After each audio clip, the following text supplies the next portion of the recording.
But you got a spineless, coward, gutless Biden of the North, Justin Trudeau. And now he says he's invoking the so-called Emergencies Act, invoking powers that Canada has never invoked before in the country's history, and is trying to attack what has been a peaceful gathering of truckers and others and attack their civil liberties. Now, let me be clear. What Trudeau is signaling is an all-out authoritarian, dictatorial crackdown against an overwhelmingly peaceful protest. If there were election tomorrow, Justin Trudeau would win in a landslide.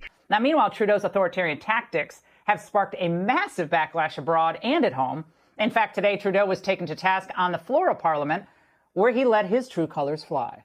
I mean, what's become very clear recently is just how foreign this is. So, less than 30% of the funding for this has come from Canadian sources. About stopping the spread of coronavirus? No one in Canada is even pretending that it is anymore. Trudeau himself didn't mention the risk of COVID a single time yesterday. He's not worried about unvaccinated truckers spreading a virus. Trudeau was worried about Canadians resisting his rule. And that's why Trudeau's government announced yesterday the border guards have been turning away truckers from the United States that are coming in. A huge amount. Obviously, the rhetoric is largely American. So, I mean, it really did get to a point where you're seeing foreign interference. To regulate cryptocurrency forever. Oh, the Terrorist Financing Act. So that was a law passed to defeat al-Qaeda. Now it's being used to stop law-abiding Canadians, middle-class people, students, truck drivers, from protecting their earnings from the total mismanagement of Canada's central bank.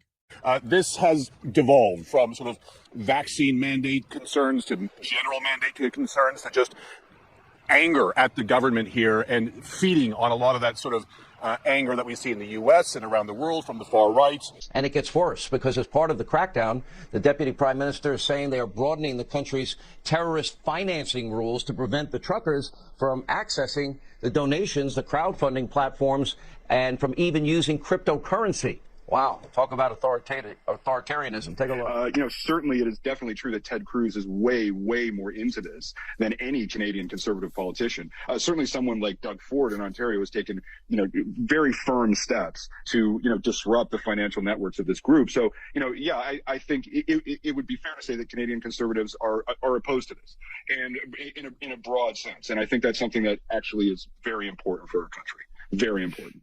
Justin Trudeau has wrecked the Canadian economy. But thanks to the Terrorist Financing Act, there's no escape from the consequences. Canadians are going to have to live with the consequences of Justin Trudeau's fiscal recklessness, whether they want to or not.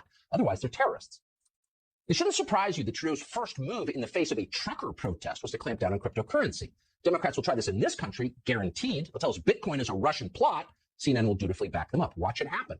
And concerns about sort of too many government restrictions, whatever that means.